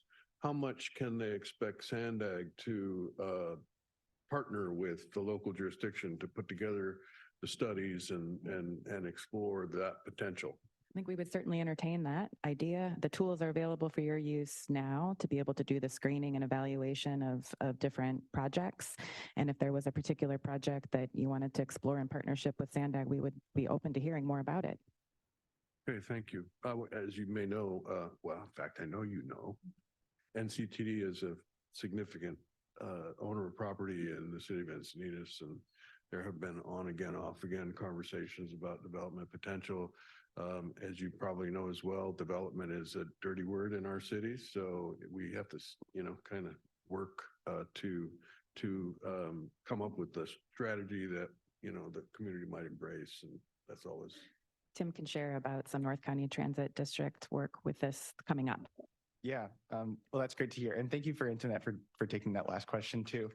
Highlighting, I didn't clarify it in my presentation, but SANDAG doesn't have the authority to do any of these districts on its own. I should clarify that is what the local jurisdictions in the counties. So that's totally correct. And you could pursue projects not related to SANDAG work at all. The reason we're interested is because it's a way to better coordinate the regional plan as well as with the local jurisdictions. Regarding Encinitas, that's great to hear that you're looking at that. So there's an ongoing study now that SANDAG is doing. It's San Diego Regional Rail Infrastructure Accelerator. And so the portion that's been completed so far is looking at how to accelerate the infrastructure projects on the Losan corridor in San Diego County. And so looking at what some of the ways to accelerate the double tracking, the bridge projects, station development in the station areas for more transit-oriented development. That part's been completed. And we're also adding an additional task to that study to do more in-depth study along the Sprinter corridor in North County. And we'll be doing a value capture analysis along that line. And so we'll be looking at what the station area opportunities are in those cities. Well, I would like to request an opportunity to chat about some of that.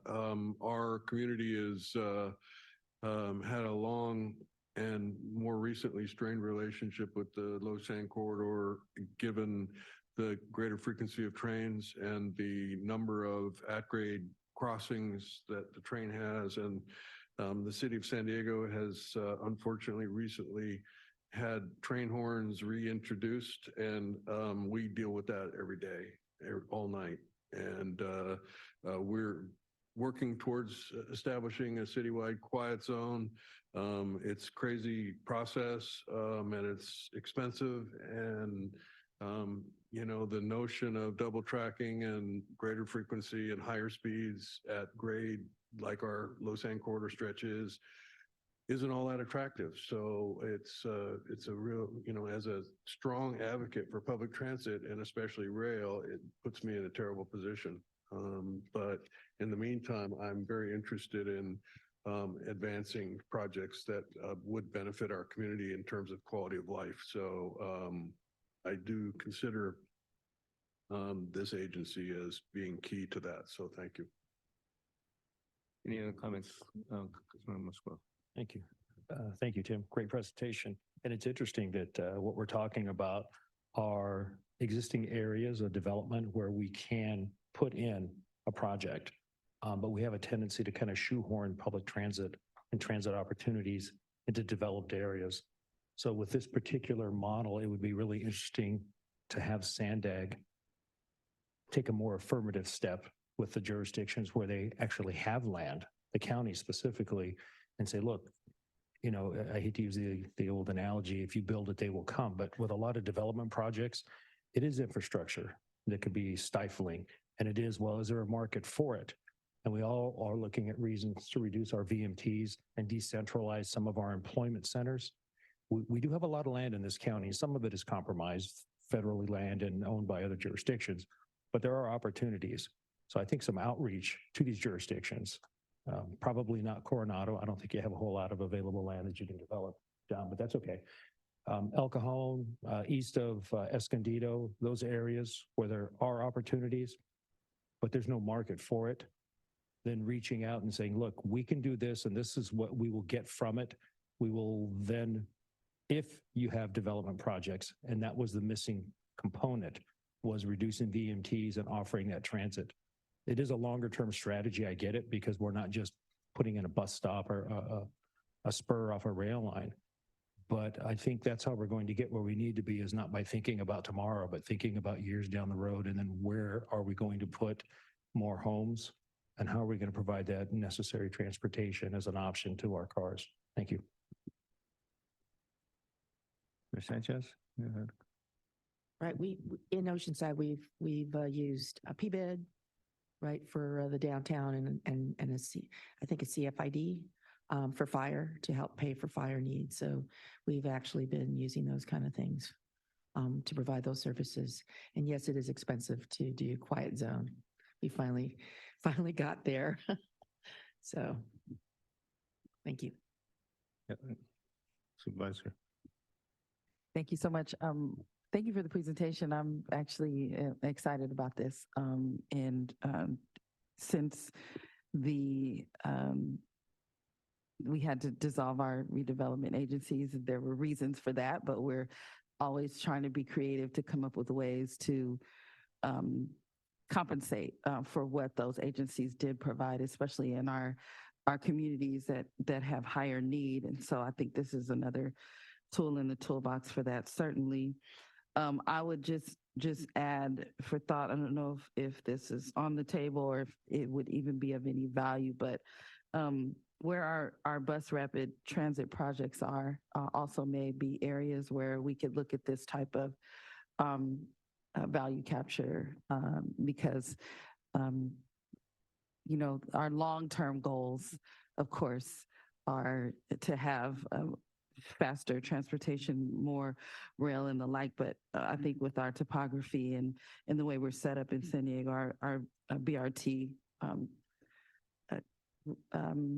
lines could also be of benefit to us. Our BRT routes, that's the word I was thinking of, could also be of benefit to us when we're looking at tools and studies like these. So thank you. Tito. Yeah, thanks again. This is informative for me. Perhaps a little bit too detailed of a question, but I'm just curious is, you know, from the perspective of when you evaluate available land or things like that, how does a parking lot come into play? Is that considered available if that parking has to be repurposed? I mean, has to be maintained or is that looked at differently? I'd say it depends on the local jurisdiction policies. Right. If the city is requiring that parking be replaced, then that's a somewhat of a I mean, keep in hindrance. mind when you say city could be coastal commission too, right? If you're in the coastal zone, right? Yeah. Yeah, parking is certainly expensive, so that would stack the deck against redevelopment and would make it a little bit harder. So yeah, that's certainly something to consider. I think your exchange with Mayor Kranz just made me think, well, I know there's a shortfall with the platform for the fairgrounds that'll benefit the fairgrounds. Maybe something could be done there. Just kidding. But the relative to the tools that are available, perhaps more information about at some point about how those tools can come about. I mean, some of them clearly require public votes. What the public vote has to be, I don't know if some would actually require 2/3 public votes. Some, I believe, like impact districts, I mean, not impact fees can be done without a vote, although that may not be true after November if we get a bad ballot measure passed in November. So just having some more information about, you know, what needs to happen or references or links to utilize some of these tools could be helpful too. Thanks. Yeah, thanks. And actually, there is more information in the report that's the document that's attached, and so it goes through how to create the districts, what the voting requirements are. Okay, I can take a look more at that one then too. Thanks. No Kranz. Sorry, quick follow-up based upon what Councilmember Zito mentioned. It's my recollection if there's some of these districts that are attempted to be created that would include, say, for example, North County Transit District property, and it's based upon the acreage, et cetera. There are ways that NCTD has the ability to vote and maybe has the majority vote. Is that how it works? I'm not sure I understand the question. So my understanding is that Oceanside had some of these that they were trying to accomplish and that NCTD voted against them because there would have been a cost to the agency. And I don't know if Chris maybe remembers that, but does that ring a bell at all? I think it was prior to my time. Prior to your time? Yeah. So I guess that would be one that it'd be helpful to know. I don't know, maybe Sharon knows. Well, we're members of a lot of these districts. And as owners of some of the land, you get a proportionate value of your vote. And so, for instance, Downtown Partnership, that's one of the ones that we belong to. We belong to one in El Cajon at our transit center there. UTC, I mean, you can go all over these districts, but they're based on the benefit to the people who vote, the property owners who vote on them. And if North County Transit District didn't feel they were going to get the benefits from the district, then perhaps they didn't vote on it. As a rule, MTS typically votes in favor of all of these because we gain some benefit from them. So it is a proportional vote, and then if there is a cost to property owners, MTS pays that cost as well based upon the benefit. Yeah, it's an assessment. Yeah. Yeah. Thank you. There are no other comments. I'm going to open up a few other lines of thinking with regards to this topic. I love this topic. I think it's very important.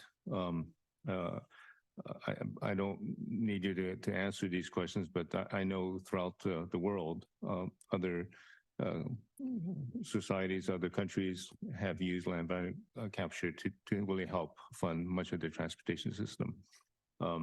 So it's an important thing to think about. And also the need for this to work, it requires land management, the levels of government that deals with land use to work with us. But I do want to bring up an equity issue, and that's a major emphasis of SANDAG now to address equity.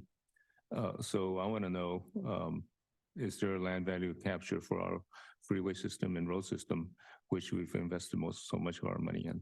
Is that happening anywhere else in the world where if you have a freeway exit, obviously there's a huge economic boost in that area?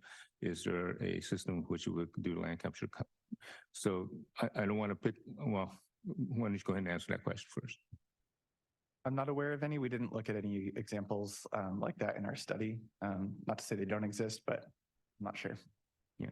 So the reason why I bring that up, to me, is a real equity question, right? Why do we look at transit, which currently serves the poorest of the poor in our region, to see if we can do land capture recovery, when those who have enough money to buy a car benefit from a huge transit system that we develop based on out-of-sector communities, and not do some kind of a land capture system there.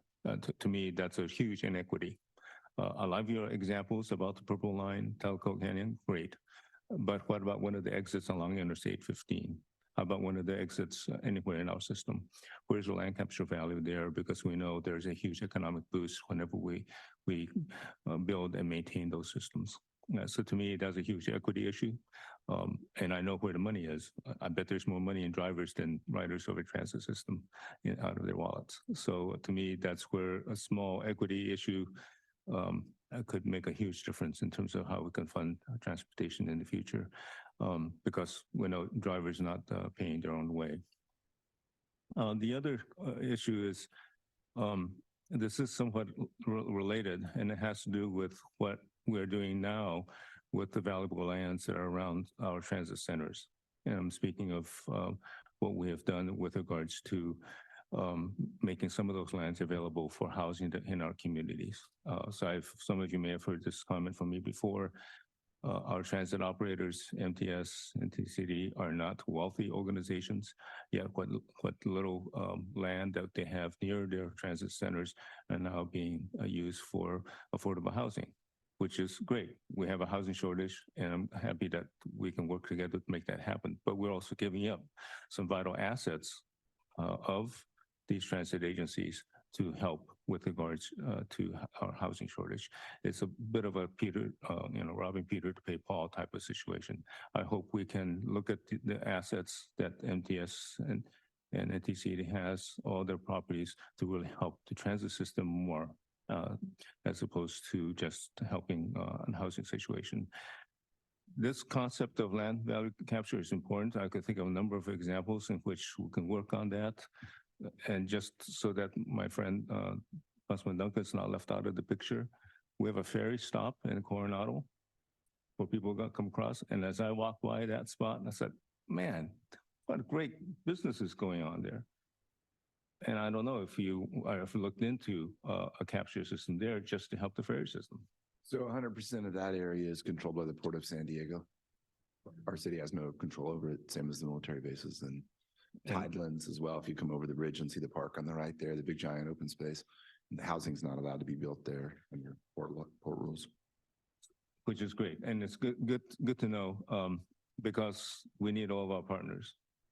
So that's why Port of San Diego is a part of this committee here, that they are part of this. So I hope Raphael is listening. That's the way they need to help us think, that these systems need to be employed, and we use land value capture as one of them to help, so we can continue to make the ferry rides free. And for free ferry rides. Great. So I think those are some of my comments. It's a great presentation. I hope as you go forward, Tim, you hopefully broaden and keep many of the comments we've had at this committee in your mind. To me, it's really important. Airports, ferry rides, And certainly our auto-centric system is also where these principles of land value capture can be employed. But it really takes all of us to look at our general plans for our cities, land use property. And we do that for parking, right? We have parking districts. The city of La Mesa has a parking district. We capture some of those funds to help the businesses in the city through that process. So we could do that with all forms of transportation. Anyway, with that, any other comments on this item? If not, I think we're finished for today. Our next Transportation Committee meeting is scheduled for Friday, February 16th at 9 a.m. I'm not sure if I'll be here for that since my first year term ends with this meeting. If I do return, great. We have lots of work to do in this committee. We are changing the number of committee meetings to fewer, so won't be twice a month for next year. So that may help us, both staff and all of us. But that also mean that we have to get more work done at each committee meeting. Any other comments? If not, we are adjourned. Thank you.